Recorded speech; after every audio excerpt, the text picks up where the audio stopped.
नमस्कार. नोकरी जाहिरात कट्टामध्ये आपलं सर्वांचं सहर्ष स्वागत आहे. मित्रांनो, आज आपण पाहतोय एक नवीन जाहिरात, ज्यामध्ये आपण पाहणार आहोत. मित्रांनो, आजची जी ठळक जाहिरात निघालेली आहे त्या संदर्भामध्ये. तर मित्रांनो, त्या अगोदर आपला चॅनल अजूनही कोणी सबस्क्राईब केला नसेल, तर आपला चॅनल लगेच सबस्क्राईब करा. तर जिल्हाधिकारी कार्यालयामध्ये महसूल सेवक कोतवाल संवर्गातील गट ड पदाची बघा ही जाहिरात निघालेली आहे.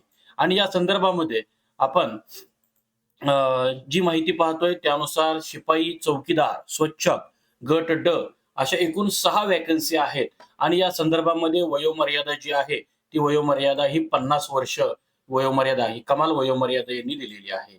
या संदर्भामध्ये शैक्षणिक पात्रता व अनुभव बघा, तर याच्यामध्ये शिपाई, चौकीदार, स्वच्छक, गट ड पदाकरता माध्यमिक शालांत प्रमाणपत्र परीक्षा उत्तीर्ण झालेलं असावं, म्हणजे एस-एस-सी उत्तीर्ण झालेलं असावं. त्या पदाच्या भरतीच्या जाहिरातीनुसार अर्ज स्वीकृतीच्या अंतिम दिनांकास महसूल सेवक या पदावर 10 वर्षापेक्षा कमी नसेल इतकी सेवा असणारेच फक्त तिथं अप्लाय करू शकतात. लहान कुटुंबाचे प्रमाणपत्र सादर करण्याच्या दिनांकाला 2 पेक्षा अधिक अपत्य असणारी व्यक्ती शासकीय सेवेतील नियुक्तीसाठी अपात्र असेल. निवड होणाऱ्या उमेदवारांना नियुक्ती दिल्यानंतर राष्ट्रीय निवृत्ती वेतन योजना लागू राहील.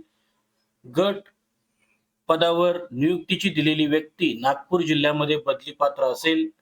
त्याचप्रमाणे कोणत्याही शासकीय कर्मचाऱ्यांच्या नियुक्तीनंतर शासनाने नेहमी केलेले नियम, आदेश किंवा निर्णय यामध्ये शासनाने उद्दिष्ट केलेल्या अटी व शर्ती देखील कर्मचाऱ्यांना लागू राहतील. केवळ नागपूर जिल्ह्यात कार्यरत असणारे महसूल सेवक कोतवाल अर्ज करण्यास पात्र राहतील.